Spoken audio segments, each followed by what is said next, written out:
നമസ്കാരം.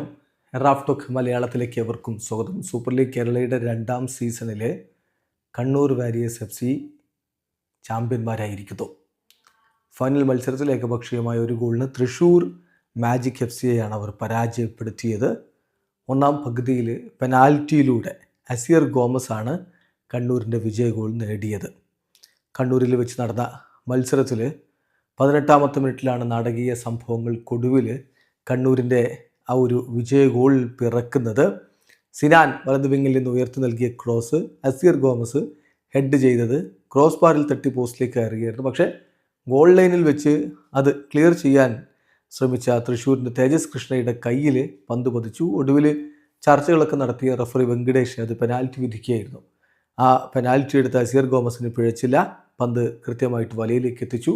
സ്പാനിഷ് താരത്തിൻ്റെ ഈ സീസണിലെ 3ാമത്തെ ഗോളായിരുന്നു അത്.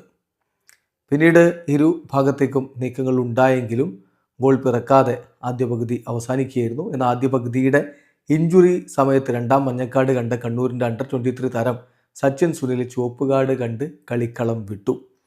എന്നാൽ 2ാം പകുതിയിൽ 10 പേരായിട്ട് ചുരുങ്ങിയിട്ടും കണ്ണൂർ തങ്ങളുടെ പോരാട്ട വീര്യം കൈവിട്ടില്ല.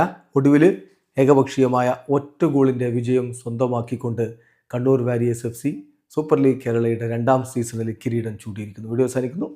ഫുട്ബോൾ ലോകത്തെ കൂടുതൽ വിശേഷങ്ങളുമായി റാഫ് ടോക്സ് വീണ്ടും എത്താം.